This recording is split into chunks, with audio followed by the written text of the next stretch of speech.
तर नमस्कार, राम राम माझ्या शेतकरी मित्रांनो, शेतकरी मित्रांनो, हा व्हिडिओ तुमच्यासाठी खास महत्त्वाचा आणि पूर्ण माहितीचा होणार आहे.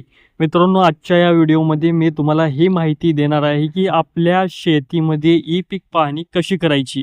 आणि मित्रांनो, सध्याला प्रॉब्लेम हा येत आहे की ई पीक पाहणीचे जे ॲप आहे ते काही कारणास्तव म्हणजे चलत नाही. ते कारण हे आहे की एकतर त्याची म्हणजे मुदत संपला पाहिजे किंवा काही तांत्रिक अडचणीमुळे ते बंद असेल. तर मित्रांनो, हा प्रॉब्लेम जर तुमच्या ॲपवर दाखवत असेल आणि तुम्हाला ई पीक पाहणी करायची असेल, आणि मित्रांनो, ई पीक पाहणी जी तारीख आहे शेवटची, त्याची तारीख आहे मित्रांनो 15 सप्टेंबर, त्याची तारीख आहे शेवटची. तर ह्या तारखेपर्यंत तुम्हाला ई पीक पाहणी करणे अनिवार्य आहे, नाहीतर तुम्हाला जे काही म्हणजे जी रक्कम आहे ती मिळणार नाही.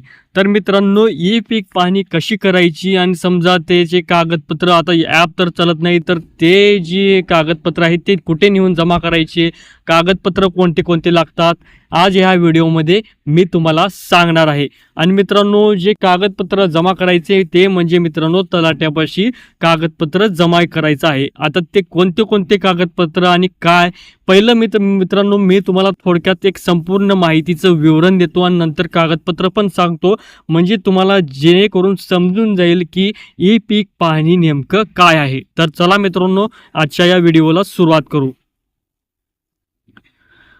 पहिलं मित्रांनो, मी तुम्हाला सांगतो की ई पीक पाहणी म्हणजे काय. ई पीक पाहणी हा महाराष्ट्र शासनाचा एक डिजिटल उपक्रम आहे. या ॲपद्वारे शेतकरी स्वतः आपल्या शेतातून पिकाची माहिती नोंदवू शकतात.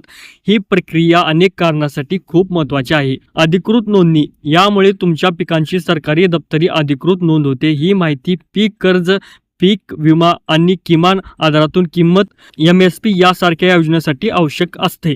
नुकसान भरपाई, अतिवृष्टी, पूर किंवा इतर नैसर्गिक आपत्त्यामुळे तुमच्या पिकाचे नुकसान झाल्यास ही नोंदणी तुम्हाला सरकारी मदत मिळवण्यासाठी खूप मदत करते. योग्य माहिती, सरकारला वेगवेगळ्या भागातील पिकांची अचूक आणि अद्ययावत माहिती मिळते. ई पीक पाहणी ॲपमध्ये अडचण आल्यास तलाट्याकडे कोणती कागदपत्र जमा करावी. जर तुमच्या मोबाईल ॲपमध्ये काही तांत्रिक अडचणी येत असेल तर तुम्ही ही माहिती स्वतः तलाठी कार्यालयात जाऊन जमा करू शकता. यासाठी तुम्हाला खालीलप्रमाणे कागदपत्र लागणार आहेत. 7/12 उतारा, तुमच्या जमिनीचा सर्वात महत्त्वाचा दस्तावेज ज्यात जमिनीची मालकी आणि इतर तपशील असतो. 8 उतारा, तुमच्या गावात तुमच्या नावावर असलेल्या जमिनीची तपशील दाखवणारा दस्तावेज. चालू वर्षाची पीक पेरा अहवाल, हा अर्ज तुम्हाला तलाठी कार्यालयात किंवा आपले सरकार सेवा केंद्रातून मिळेल. यात तुम्हाला तुमच्या पिकांची माहिती भरावी लागते. शेताचा नकाशा, तुमच्या शेताचा साधा नकाशा. आधार कार्ड, तुमचा आधार कार्डाची प्रत. रेशन कार्ड, तुमच्या रेशन कार्डाची प्रत. तलाट्याकडे कागदपत्रे जमा करण्याची प्रक्रिया. सर्व कागदपत्रे गोळा करा व नमूद केलेल्या सर्व कागदपत्रांची प्रति झेरॉक्स काढून घ्या. पीक पेरा अहवालाचा फॉर्म योग्य माहितीस भरा. त्यात तुम्ही कोणत्या पिकाची लागवड केली आहे, क्षेत्रफळ किती आहे आणि सिंचनाचा प्रकार बागायती किंवा जिरायती याबद्दल लिहा. तलाठी कार्यालयात जा. तुमच्या गावातील किंवा तालुक्यातील तलाठी कार्यालयात भेट द्या.